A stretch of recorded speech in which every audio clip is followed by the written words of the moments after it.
Hello, ladies and gentlemen, and welcome to another edition of Mr. Merrigan's Moments in History, U.S. History Edition. Today, we are going to look at this new wave of immigration that makes its way into the United States. And so, we're really in this section of U.S. history going to be talking a lot about this new urban society.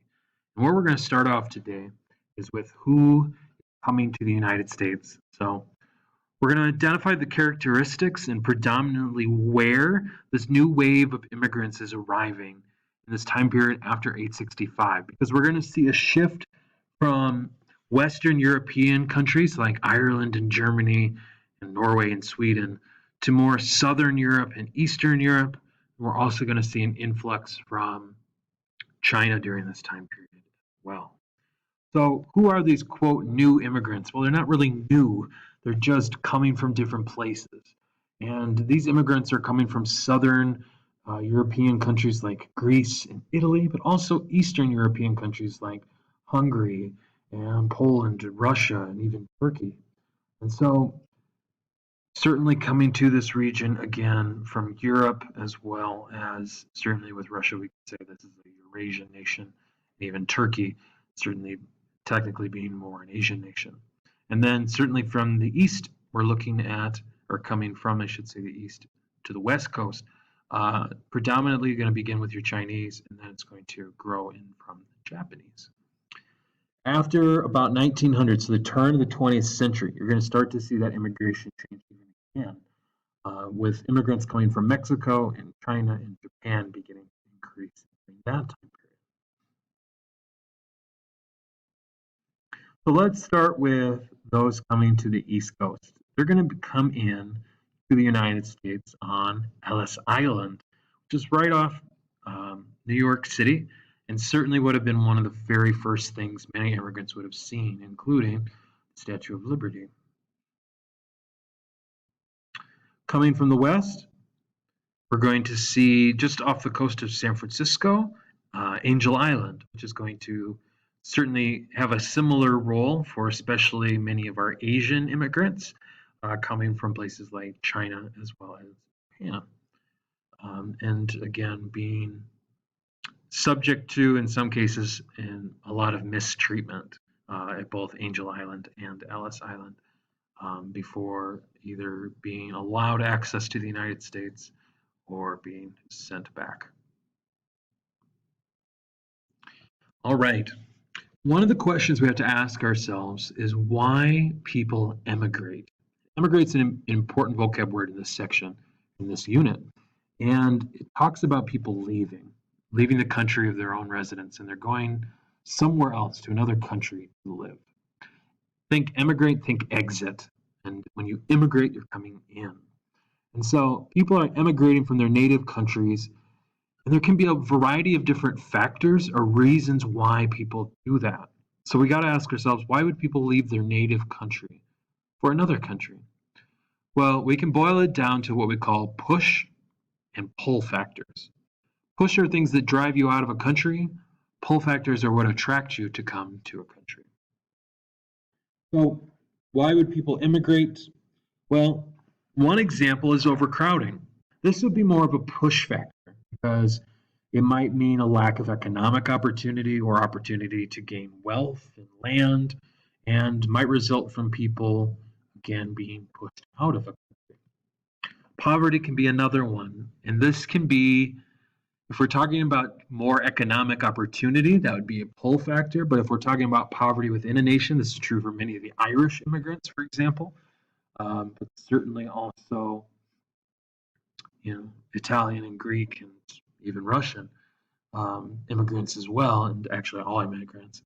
But this could also be a push factor, looking again to escape some of that poverty. Scarce jobs can also be a push factor, in which if there's a lack of opportunity somewhere, that might force you to leave. Same thing with crop failures. Again, probably the most famous example we have would be the tomato famine in the 1840s in Ireland, forcing people out. That again connects to poverty and hunger. And also persecution against different ethnic groups.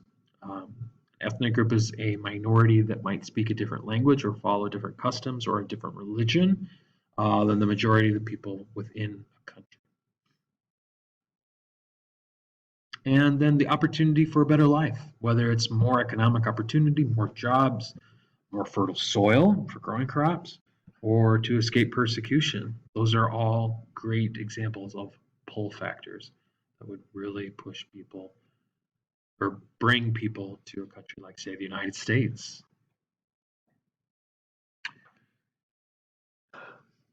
The trip to the United States, regardless of where you were coming from, was a difficult ocean voyage. Typically in what we would refer to as steerage. These are cramped quarters, typically in a ship's lower decks for passengers, paying probably the lowest fares. And a lot of these immigrants that are coming to the United States are not wealthy. Those that are wealthy have probably chosen to stay in the country in which they live because why would you leave a good situation? And so most immigrants, especially coming from Europe and Asia, minus China and Japan, are making their way and they're landing in New York City. And they're greeted predominantly by, of course, the Statue of Liberty, but also the words of poet Emma Lazarus.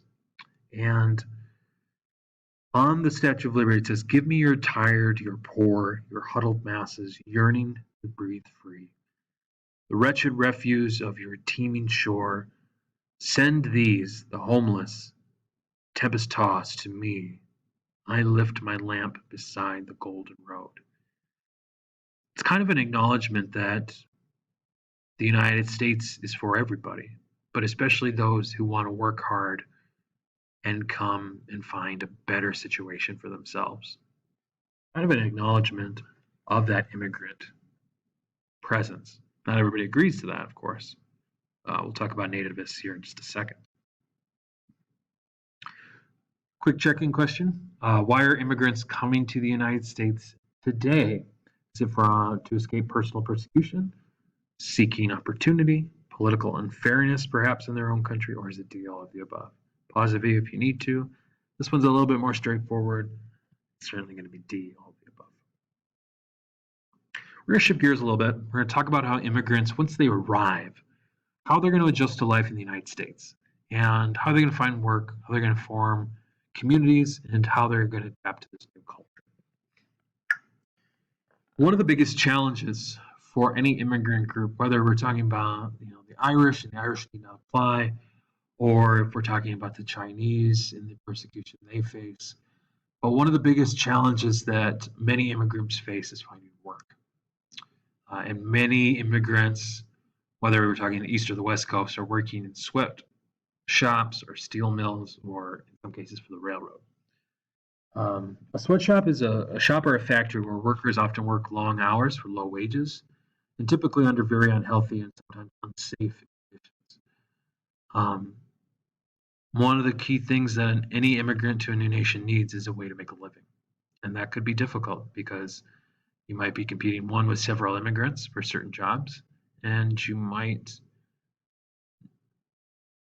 have to deal with persecution that makes it more difficult to get higher end jobs as well, depending on your level of education.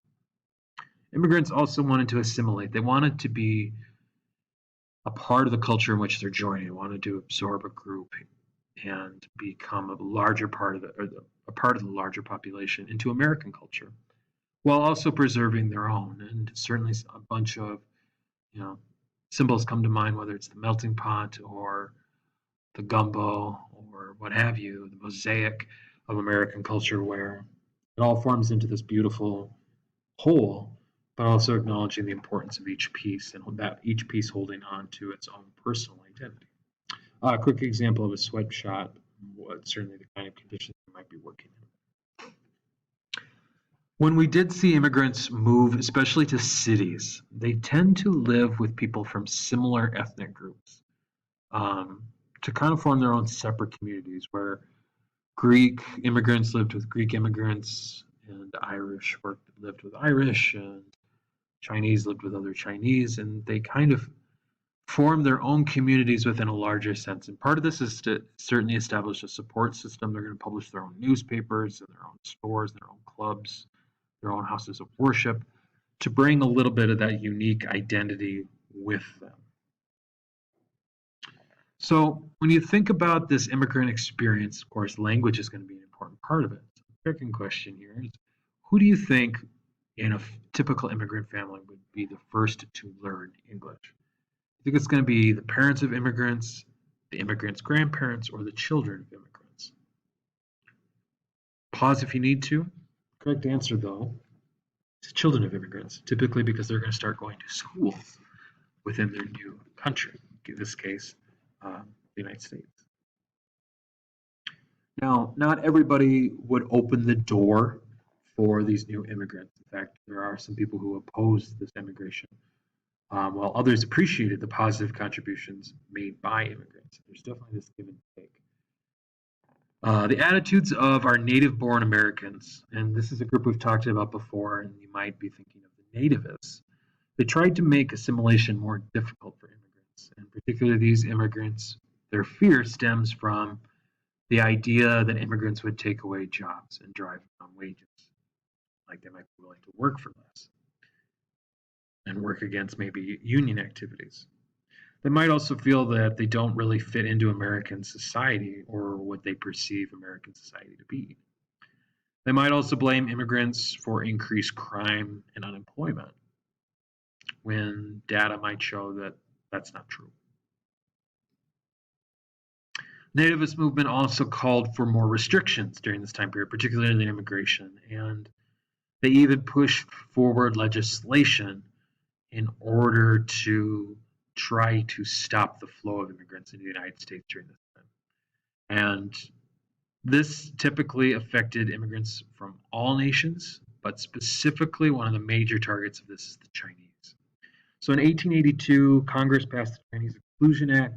This prohibited Chinese workers from entering the United States for 10 years. So here's an example of an excerpt from the Chinese Exclusion Act. It says, whereas in the opinions of the government of the United States, the coming of Chinese laborers to this country endangers the good order of certain localities within the territory. Therefore, quote, be it enacted by the Senate and House of Representatives of the United States of America in Congress assembled, that form and after the expiration of 90 days, next after the passage of this act, and until the expiration of 10 days next after the passage of this act, the coming of Chinese laborers to the United States, and the same is hereby suspended. So essentially saying for 10 years, this act would forbid Chinese from coming to the United States. You also have the Immigration Act of 1917, which would also have added a literacy requirement for immigrants, a lot similar to, say, some of our Jim Crow laws that we've studied in the past. And nativists, how did they feel about immigration? Is it A, that they tried to help immigrants assimilate? B, they felt that immigrants enriched the United States with their culture? They blamed immigrants for increasing crime and unemployment, or they taught immigrants to read and write in English? So pause if you need to. The best answer here is that they blame them for increased crime and unemployment. All right. For my students, make sure you've been following along with the guide notes. Ask any questions that you have. Follow along with the quiz here at the end. Otherwise, for those who are just listening, thank you so much for listening. Again,